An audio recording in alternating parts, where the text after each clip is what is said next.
안녕하세요. 지금 비트코인이 아니면 이더리움이 전반적으로 하락세가 있으니까 여기 나와 있는 차트 같은 경우는 시총이 여기서부터 조금 더 하락할 가능성이 되게 높다라고 이 차티스트는 지금 얘기를 하고 있거든요. 그래서 이번 달 중순까지는 좀 떨어지지 않을까라는 얘기를 해요. 그러니까 지금 7일이니까 앞으로 더 시간을 더 흘러보내야 된다는 얘기거든요. 차트는 물론 100%가 아니기 때문에 참고적 관점으로 이제 대입을 하시고 그렇게 이제 접근하시면 되고, 자, 이제 여기 나오는 거는 비트코인에 관해서 이제 말씀드리려고 하는데, 지금 7,800달러 언저리에 지금 그 언저리에 있는데, 이 사람이 말하는 건 뭐냐면 사이클 로우 패턴으로 봤을 때 지금 현재 7,500달러가 강력한 지지선으로 등장하지 않을까. 그러니까 지금 대부분의 사람들이 말하는 게 뭐냐면 7,300달러에서 7,450달러를 얘기하는 사람이 되게 많거든요.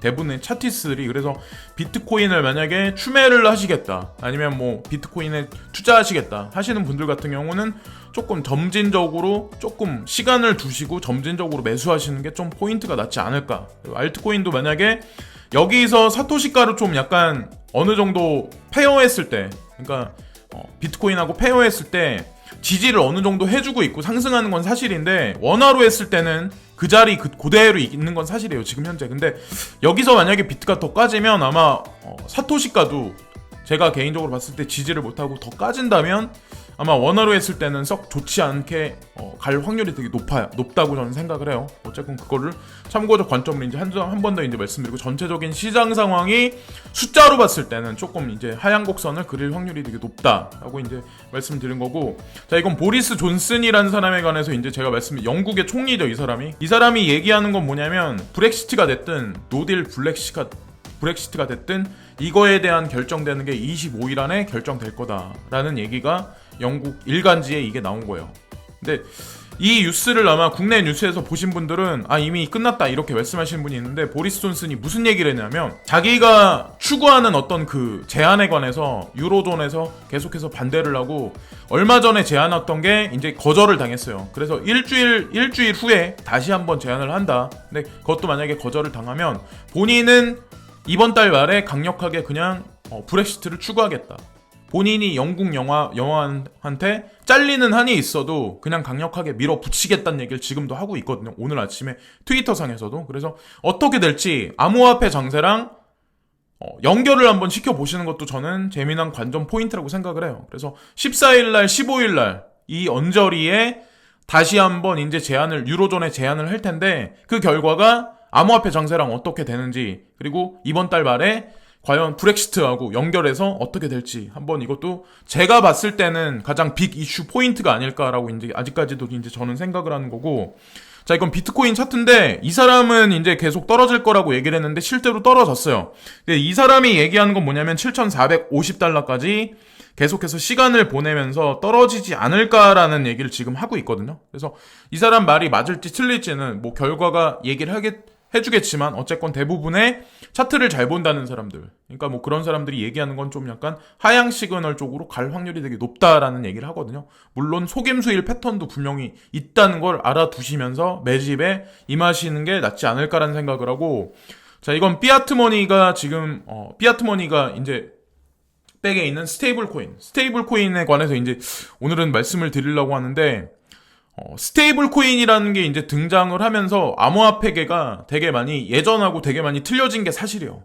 USDT, 뭐 테더 이런 거 관련해서. 그래서 지금 현존하는 명목화폐랑 지금 뭐 암호화폐 생태계랑 두 가지의 이제 브릿징 역할하는 게 사실은 스테이블 코인이거든요. 근데 스테이블 코인이 계속해서 여러 가지가 등장을 했었어요. 지금 보면 USDT, 팍소스, 트루USD, 다이, EURS, 제미니 달러, 거기다가 JP모건에서 만들어내겠다는 스테이블 코인도 있고, 미주호뱅크, 노무라 증권, 뭐 이런 데서도 뭐 스테이블 코인에 관해서 얘기를 하고, 가장 중요한 건 한국 같은 경우는 국민은행에서 이 플랜에 관해서 얼마 전에 컨퍼런스에서 직접 얘기를 했죠. 대표님께서. 그래서 뭐 STO를 발행을 한다, 증권형 토큰에 관해서 관심을 두고 있다, 그리고 점진적으로는 스테이블 코인까지 보고 있다, 국민은행 측에서 그런 식으로 얘기를 했죠. 자, 그 얘기는 뭘 뜻하냐면, 여러분들이 지금 은행에 가지고 계시는 원화 계좌 통장들이 그게 나중에 스테이블 코인 쪽으로 바뀔 확률도 되게 높다는 거예요. 근데 이게 시간이 걸리겠죠. 왜냐면 전체적인 뭐 우리가 흔히 쓰는 뭐 마트라든가 뭐 이마트라든가 홈플러스 아니면 뭐 노브랜드 뭐 이런데 그게 지금 뭐 우리가 카드로 많이 결제하고 캐시는 점점 줄어들고 있는 현재 상황인데 어쨌건 전 세계 정부가 지금 요하는 건 뭐냐면 캐시리스 소사이어티 쪽으로 계속해서 구현해 가고 있는 건 맞다고 생각하거든요. 현금이 점점 사라지고 있고. 자, 그러면 지금 어떻게 보면 페이팔 그리고 마스터카드, 비자카드 이런 어떤 세계 중요한 페이먼트 회사들이 리브라하고 손을 잡는 거에 관해서 지금 손을 놓겠다. 어느 정도 그림이 윤곽이 정부에서 규제안이 확실하게 나왔을 때 그때 다시 손을 잡겠다. 이런 얘기를 했거든요. 그 얘기인 즉슨 가는 길은 맞다는 얘기예요. 시간이 걸릴 뿐이지라고 저는 생각을 해요. 어쨌든 손을 안 잡겠다는 얘기는 분명히 안 했거든요. 그런 페이먼트 회사들이. 그래서 저는 그런 말씀을 계속 드리는 거예요. 시간이 조금 더 걸릴 것 같다. 그러니까 인내하자라는 얘기를 드는 거예요. 그러니까 인내할 사람은 인내하고 못 버티고 그냥 손절하고 나갈 사람은 나가는 거죠. 그건 뭐 개인의 판단이니까. 자, 어쨌든 시대의 흐름이 그렇다는 걸 말씀드리고 규제안이 어서 빨리 나오길 바랄 뿐이죠. 근데 스테이블 코인을 제가 말씀드리는 이유가 왜 그러냐면 국민은행 같은 데서도 이제 우리가 쉽게 항상 접했던 국민은행 같은데 그런 데가 스테이블 코인에 관해서 얘기를 한다면 신한도 분명히 아니면 우리나 이런 데도 분명히 그런 플레인이 직접 오피셜하게 얘기는 안 했지만 분명히 뭔가 그들은 하고 있다는 거죠. 그러니까 신한 같은 경우는 저는 오히려 어떻게 보면 국민은행보다 더 뒷구녕에서는 더 이것저것 작업을 많이 할 거라고 생각을 하거든요. 일본이 백그라운드인 그런 은행이고 그리고 오미세고하고 관련이 있기 때문에 이미 여러 가지 뒷구녕에선 밑바닥에선 밑작업을 이미 끝내진 않았을까라는 생각을 이제 개인적으로 이제 저는 하고 있고 지금 보면 그런 은행들이 스테이블 코인을 뭐 발행한다 증권형 토큰에 관해서 연계해서 본인들의 사업체를 플랜을 깔겠다 이런 얘기를 하는 게 여기 화면에 나와 있는 것 같이 그들이 스테이블 코인을 발행을 해. 그리고 거래소들이 스테이블 코인하고 연결이 돼 있어요. 그럼 나중에 어떻게 되냐? 은행하고 지금 암호자산 거래소하고 결국에는 커넥션 관계가 끈끈하게 있을 수밖에 없고 중간에 있는 브리징 역할을 하는 게 스테이블 코인이 등장할 확률이 되게 높다는 거죠. 그러니까 이런 식으로 지금 보면 드래곤볼 그래서 나오는 뭐 흡성대법을 지금 쓰고 있는데 여기서 나오는 거는 뭐 리플이 여러 가지 뭐 비트코인이든 뭐 아니면 뭐 테더든 원화든 뭐 이더리움이든 빨아당겨가지고 막 덩어리를 키우고 있는데 제가 그걸 말씀드리려고 하는 게 아니에요. 이건 그냥 사진에 나와 있는 거일 뿐이고 스테이블 코인들이 현존하고 있는 여러 가지 뭐 피아트 머니들 그러니까 뭐 원화가 됐든 엔화가 됐든 위엔화가 됐든 달러가 됐든 그런 것들을 어느 순간이 되면 은행에서 스테이블 코인을 발행하니까 그걸 빨아당기기 시작을 하겠죠. 이런 식으로 거래소하고 또 연결을 해가지고 또 암호자산이 그 어떤 하나의 생태계를 만들지 않을까라는 생각을 하는 거죠. 그래서 결국에는 여기 나와 있는 것 같이 우리가 흔히 쓰고 있는 뭐 비자 카드, 뭐 체크 카드, 뭐 어떤 뭐 그런 카드들이 결국에는 블록체인하고 연결해가지고 이게 점진적으로 카드 업계도 점점 소멸하지 않을까라는 그런 생각을 하는 거예요. 지금 보면 테더 여기 나와 있죠. 그래서 블록체인으로 흡수되면서 그런 식으로 나갈 것 같지 않을까라는 생각을 하고 오늘 같은 경우 그러니까 가격이 원래도 하락하고 있는데 더 떨어져요. 거기다가 뉴스도 악재 뉴스가 막 나와. 그러니까 가장 사람들을 힘들게 하는 건 가격을 떨어지게 하는 게 되게 힘들죠. 누가 뭐 코인을 샀다 이래서 누가 돈을 벌었으니까 나도 한번 투자해볼까? 돈 투자해서 한번 재미 좀 봐볼까? 막 복권 같은 거 생각해가지고 목표 지향성은 있는데 목적은 있는데 돈을 많이 벌겠다는 목적은 있는데 그게 흔들리기 시작을 하는 거죠. 머리를 이게 맞는 건가 과연? 이런 생각들을 하는 거죠. 그러니까 대부분의 사람들이 제가 보는 관점은 뭐냐면 예를 들어서 아까 국민은행을 계속 말씀드렸는데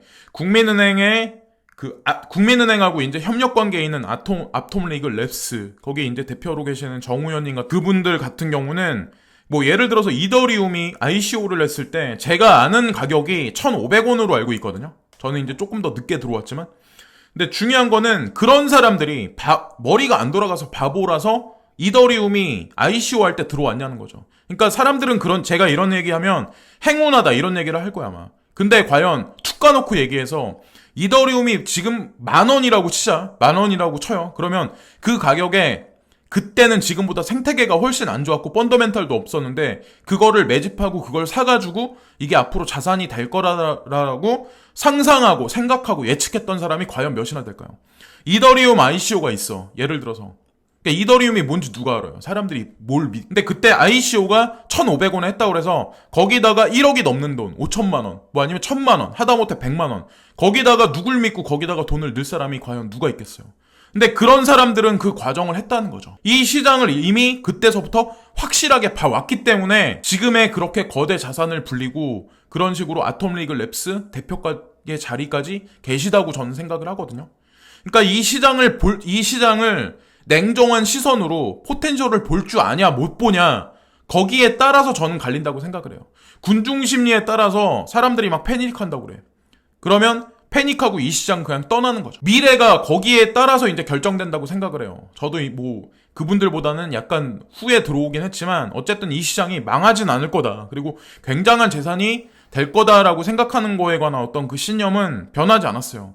투자를 해서 있다 보면 자영업도 마찬가지고 사업을 하고 어디 회사에 취직해서 하다 보면 이런 장애물이 있어. 누군가 이 장애물을 뛰어넘고 그냥 그대로 갈 수 있는 사람. 어떤 사람은 넘어졌다가 이 경기에서 포기하고 나가는 사람도 분명히 있을 거라는 거. 지금같이 가격이 되게 계속해서 지리하게 하락하거나 막 이러면 거의 2년을 거의 다 채워가는데 대부분의 사람들이 아마 이런 식으로 생각을 할 거예요. 야, 이거 끝났다. 이런 분들이 이런 식의 행동을 만약에 하고 이 시장을 떠나면 그때서는 시장이 다시 훈풍이 돌고 올라가기 시작을 할 거라는 거죠. 저는 지금 상태가 리셋까지 갈 것까지 생각을 하고 있어요. 여기서 더 떨고 온다. 그 다음부터 올린다까지 기간을 조금 더 길게 보고 있어요.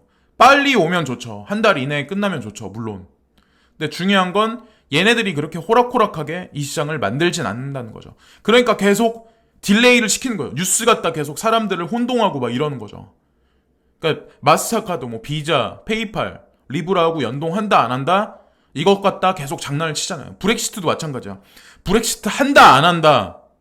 자, 그리고 북한하고 미국하고 뭐 핵사찰 뭐 이런 거에 핵협력 뭐 이런 거 그런 거에 관한 것도 한다 안 한다. 계속 그거 갖다 장난치잖아요. 통일이 될까 안 될까? 통일될 거라고 생각하는 사람이 지금 몇이나 될까요? 저는 될 거라고 생각하거든요. 그리고 한국이 일본을 앞지를 거라고에 관한 것도 생각을 해요. 그러니까 저는 확신이 있으니까 이렇게 목소리 크게 얘기를 하는 거고 시세가 떨어지고 그러면은 많은 사람들이 이제 못 믿고 막 저를 욕하는 사람도 분명히 있긴 개 중에는 되게 있겠지만 그래도 되게 저가에 들어왔어요. 그래도 시장을 볼 줄 아는 눈이 있고 어떤 그런 냄새를 맡을 수 있는 능력이 있기 때문에 저는 뭐 아톰리그 랩스 그분만큼 그렇게 빨리 와서 이 시장에 눈치를 챈 건 아니지만 그런 사람들은 이미 삼성 SDS에서 이더리움을 매집할 때 그때 이미 알고 있었다는 거죠. 그 차이가 어디에서 있을까요? 그러니까 저는 제가 여러분들한테 말씀드리고 싶은 거는 뭐 그 사람이 그래서 잘났다. 여러분들은 뭐 못나 이런 말씀을 드리려고 하는 게 아니에요. 그러니까 가격에 놀아나지 말자라는 그런 말씀을 드리는 거예요. 그래도 가격이 떨어져서 펀더멘탈이 변한 게 아니라 가격은 숫자일 뿐이고 그건 떨어졌을 뿐이야. 숫자는 언제든지 바뀔 수 있다는 거죠. 거기에 너무 치중하지 마시라는 거죠. 내 자신의 어떤 선택에 관해서. 그러니까 지금 이런 말씀을 드리는 거는 이더리움 ICO를 1,500원에 들어왔던 사람들을 부러워하겠죠. 뭐 아니면 10,000원에 매집한 사람들, 비트코인을 50만 원에 매집한 사람들을 부러워하실 수도 있겠죠. 근데 그들 또한 그 시절에는 그것도 되게 힘든 선택이었어요. 그 포텐셜을 보는 눈에 본인의 확신을 거기다 베팅한 그것도 사실 리스크를 엄청나게 아는 거거든요. 어떻게 보면 지금보다 리스크를 훨씬 많이 껴안고 덤빈 거예요. 몸에다가 휘발유를 뿌리고 불구덩이에 몸을 던진 거나 다름없는 거예요. 근데 지금도 마찬가지라고 생각해요.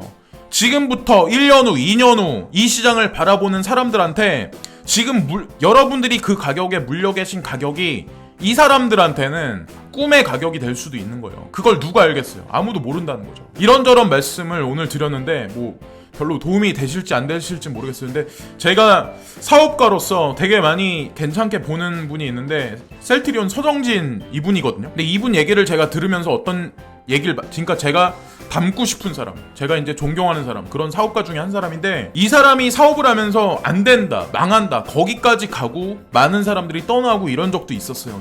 이분 같은 경우도. 근데 얼굴 관상을 보시면 아시겠지만 뚝심이 되게 많이 있는 사람이에요. 근데 제가 생각하기에 세상 사는 게 이런 것 같아. 매사가 학업이 됐든 아니면 뭐 사업이 됐든 해외에 가서 무슨 일을 하든 자기 분야에서 뚝심 있게 끝까지 밀어붙이지 못하면 결국에는 성공의 자리에 들어갈 수 없다고 생각을 해요. 코인 투자도 마찬가지. 지금까지 이런저런 말씀을 드렸는데 그냥 어디까지나 이제 개인적인 생각을 많이 말씀드렸습니다. 오늘도 즐거운 하루들 되시고요. 구독과 좋아요 부탁드리고 항상 시청해주시고 애청해주시는 모든 분들께 진심으로 감사합니다. 항상 진심으로 감사합니다.